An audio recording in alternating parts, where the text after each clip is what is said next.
ہیں، ہم یہی کہتے ہیں۔ اب آؤ قرآن پاک کی دوسری دلائل کی طرف میں آتا ہوں۔ اللہ تبارک و تعالیٰ نے ایک آیت یوں فرمائی، وَلَوْ أَنَّهُمْ إِذْ ظَلَمُوا أَنفُسَهُمْ جَاءُوكَ فَاسْتَغْفَرُوا اللَّهَ وَاسْتَغْفَرَ لَهُمُ الرَّسُولُ لَوَجَدُوا اللَّهَ تَوَّابًا رَحِيمًا۔ یہ آیت ہے پوری، آپ قرآن پاک اٹھا کر پڑھ سکتے ہیں، 5ویں پارے میں یہ آیت ہے۔ اللہ فرماتا ہے جب مومنین اپنے جانوں پر ظلم کر لیں، یعنی گناہ کر لیں، تو اے رسول یہ آپ کے پاس آئیں۔ قرآن میں ہے جاؤکا، یہ لفظ ہے قرآن میں، یہ مومنین کیا کریں؟ اے رسول آپ کے پاس آئیں، اللہ سے اپنے گناہوں کی بخشش طلب کریں۔ لیکن طریقہ اللہ نے کیسے بتایا؟ پہلے کہاں آئیں؟ رسول کے پاس آئیں، رسول کے پاس آئیں اور اپنے گناہوں کی بخشش طلب کریں۔ وَاسْتَغْفَرَ لَهُمُ الرَّسُولُ، اس پر مزید ایک اور شرط ہے، رسول بھی ان کے لیے سفارش کریں۔ بات سمجھ میں آ رہی؟ جب جب گناہ ہو جائیں، توبہ اور بخشش کا ذریعہ اللہ نے جو بتایا، قرآن کی بات کر رہا ہوں، جاؤ کہ اے رسول یہ مومنین آپ کے دربار میں آئیں، اللہ سے بخشش مانگیں اور رسول بھی ان کے لیے سفارش کریں، لَوَجَدُ اللَّهَ تَوَّابًا رَحِيمًا، پھر وہ اللہ کو توبہ قبول کرنے والا پائیں گے، رحم کرنے والا پائیں گے۔ یہ آیت ہے۔ اب میں آپ سے پوچھتا ہوں، رسول اگر ختم ہو چکے معاذ اللہ رب العالمین، جیسا کہ دوسروں کا عقیدہ ہے، مردہ ہیں، تو قرآن جو کہہ رہا ہے کہ مومنین اپنے جانوں پر ظلم کریں تو اے رسول آپ کے پاس آئیں، تو کیا کسی مردے کے پاس جانے کو قرآن حکم دے رہا ہے؟ اب اس کے جواب میں وہ یہ لوگ کہتے ہیں نہیں، یہ رسول کی زندگی میں آیت آئی تھی، رسول کی زندگی میں یہ آیت آئی تھی، اور جو اس وقت گناہ کر رہے تھے ان کو حکم تھا کہ وہ رسول کے پاس آئیں، رسول ان کی سفارش کریں گے تو اللہ ان کی توبہ قبول کرے گا۔ میں ان سے کہتا ہوں میرے عزیز، پھر ہمارا کیا قصور ہے؟ قرآن کیا اسی زمانے کے لیے اترا تھا یا قیامت تک کے لیے آیا ہے؟ قرآن کب تک کے لیے ہے؟ قیامت تک کے لیے۔ میرے عزیز، قرآن کی آیت صبح قیامت تک کے لیے ہے، یہ صرف اس زمانے کے مسلمانوں کے لیے آیت نہیں آئی، صبح قیامت تک کے مومنوں کے لیے آیت آئی ہے کہ اگر تم میں سے کسی سے گناہ ہو جائے تو تم کہاں جاؤ؟ کہاں جاؤ گے؟ رسول کے پاس۔ یہ آپ کھل کر کے بولو، ڈرو مت کہ کیسے جائیں گے، ویزا لگے گا کہ نہیں لگے گا، میں بتاتا ہوں، اس پر بھی میں آتا ہوں، لیکن قرآن کی بات ہے۔ اللہ نے کیا فرمایا؟ اگر گناہ ہو جائیں تو تم کہاں جاؤ؟ پھر ڈر ہے آپ کو؟ کہاں جائیں؟ رسول کے پاس جائیں۔ اب رسول کے پاس جانے کے بعد دو کام ہیں آپ کے، ایک آپ کی طرف سے، ایک رسول کی طرف سے۔ آپ اللہ کی بارگاہ میں توبہ کریں گے، رسول آپ کی سفارش کریں گے، تب آپ کی توبہ قبول ہوگی۔ اب آپ سوال آتا ہے، ہر ایک کی طاقت نہیں سفر کرنے کی، کیسے جائیں مدینے؟ ٹکٹ مہنگا ہے، اب تو لاک ڈاؤن میں ویزا بھی نہیں لگتا ہے، تو کیا اللہ تبارک تعالیٰ کسی بندے کو اس کی طاقت سے زیادہ کا حکم دے گا؟ جو تم نہیں کر سکتے اس کا حکم شریعت میں آتا ہے۔ اسلام نام ہی ہے اس چیز کا، اللہ بندے پر اتنا ہی حکم ڈالتا ہے جتنا وہ کر سکتا ہے، جو نہیں کر سکتا اس کا حکم نہیں آئے گا۔ اب تم سب لوگ مل کر کے کہو گے کہ ہمارے آج جانے کی طاقت ہی نہیں، اور اللہ نے حکم کیسے دے دیا؟ گناہ تو آج صبح بھی ہوئے ہیں ہم سے، دوپہر میں بھی ہوئے ہیں، شام میں بھی ہوئے ہیں، اور اللہ فرما رہا ہے رسول کے پاس جائیں۔ اب اس حساب سے دیکھا جائے تو کبھی ٹکٹ ملے نہ ملے، کیسے جائیں رسول کے پاس؟ میرے عزیزو، پھر تمہیں حیات النبی کا عقیدہ اور حاضر و ناظر کا عقیدہ لینا پڑے گا، لینا پڑے گا۔ اے عزیز، اللہ نے تجھے کب کہا کہ تو چلتے ہوئے، سفر کرتے ہوئے، اس طرح اڑتے ہوئے، ٹرین میں، بس میں آ جا رسول کے پاس؟ اللہ نے یہ فرمایا بس تو رسول کے پاس آ، چاہے جسم کے ساتھ آ یا تصور کے ساتھ آ، چاہے جسم کے ساتھ آ یا تصور کے ساتھ آ، ہم تو کہتے ہیں حاضر ہیں۔ حضور پاک صلی اللہ تعالیٰ علیہ وسلم کی بارگاہ میں جب ہم کھڑے ہوتے ہیں تو یوں کہتے ہیں حاضر ہیں در دولت پہ گدا، سرکار توجہ فرمائیں۔ تم جہاں سے کہو گے سرکار سنتے ہیں۔ تو حاضری ہو گئی. یہاں ابھی آنکھ بند کر لیا آپ نے, ملا باڑے کی مسجد میں بیٹھے ہیں, گناہوں سے توبہ کرنی ہے, قرآن کی آیت پر عمل کرنا ہے ہم کو. اللہ نے فرمایا رسول کے پاس جانے کا حکم اللہ نے کیا. اب میں یہاں بیٹھا, چل کے جانے کے لائق نہیں, آنکھ بند کر لیا, منٹ بھی نہیں لگے مدینے پہنچ گیا. منٹ بھی نہیں لگے. یہ کتنی تیز حاضری ہے.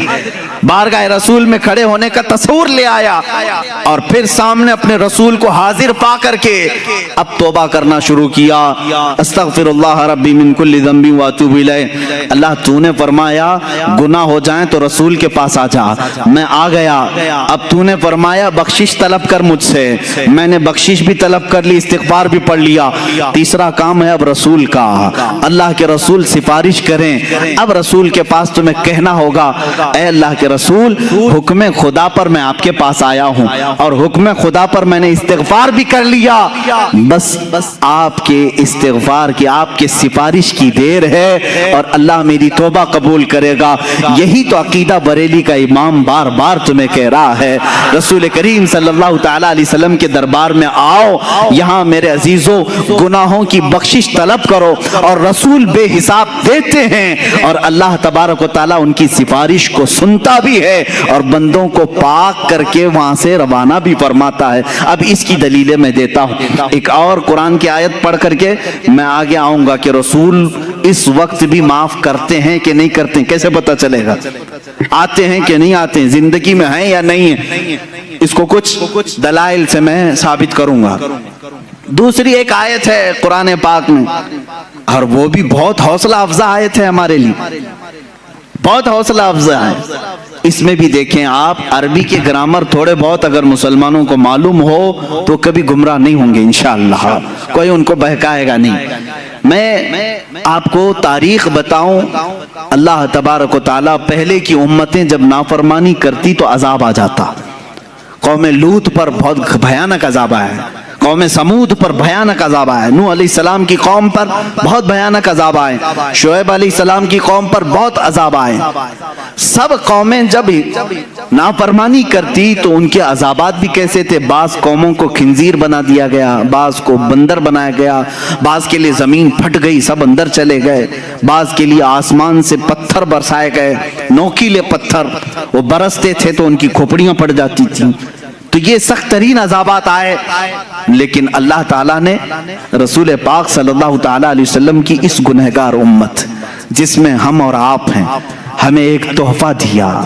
اب اللہ تعالیٰ فرماتا ہے وَمَا كَانَ اللَّهُ لِيُعَذِّبَهُمْ, اللہ تعالیٰ اب اس امت پر ویسے عذاب نازل نہیں کرے گا. اللہ کی طرف سے ہے یہ. تمہارے اندر گناہ آج بھی وہ سارے ہیں جو پچھلی امتوں میں تھے. لواطت بھی ہے, آج ناپ تول میں کمی یہ بھی ہے, زنا بھی ہے, چوری بھی ہے. یہ سب گناہوں میں جب وہ قومیں ملوث ہوتی تھی تو عذاب آتا تھا. آج نہیں ہے عذاب, ہے خسف اور مسخ کا عذاب. باقی دوسرے عذابات تو آئیں گے, وہ تو آ ہی رہے ہیں, لیکن جو بڑے عذاب, آسمان سے پتھروں کے بارش, خنزیر کی شکل بن جانا, بندر کی شکل بن جانا, سارے انسانوں کی ایسا عذاب آیا نہیں آئے گا. رب تعالیٰ نے یہ فرمایا اب اس امت پر اللہ ویسا عذاب نہیں نازل کرے گا. کیوں مولا, کیوں اب ایسا عذاب نہیں آئے گا؟ 9ویں پارے کی آیت سورہ انفال میں اللہ فرماتا ہے وَأَنْتَ فِيهِمْ, اس لیے کہ میرا محبوب تمہارے درمیان میں ہے. میرا محبوب تمہارے درمیان میں ہے. میرے عزیزو, اللہ نے فرمایا وَأَنْتَ فِيهِمْ, آپ ان کے بیچ میں ہیں. اب یہاں پر بھی وہی قاعدہ ہے جو کلمے کا میں نے بتایا. رسول کو اس وقت کہا گیا تھا آپ ان کے بیچ میں ہیں. وہ 100 سال پہلے بھی ہمارے بیچ میں تھے, 1000 سال پہلے بھی ہمارے بیچ میں تھے, کل بھی ہمارے بیچ میں تھے, آج بھی ہمارے بیچ میں ہیں. اور رسول پاک صلی اللہ تعالیٰ علیہ وسلم ہمارے درمیان ہیں. یہ کون کہہ رہا ہے؟ اللہ رب العزت. کہاں فرما رہا ہے؟ قرآن پاک میں. اگر تم کہتے ہو رسول نہیں ہے, مر کر ختم ہو گئے, تو پھر میں کہتا ہوں عذاب آ جانا چاہیے, عذاب آ جانا چاہیے, پتھر برسنا چاہیے, کم سے کم ان پہ تو برسنا چاہیے جو رسول کو مر کر ختم کر دیے. نہیں نا, ان کے عقیدہ رکھنے سے رسول ختم تو نہیں ہوتے.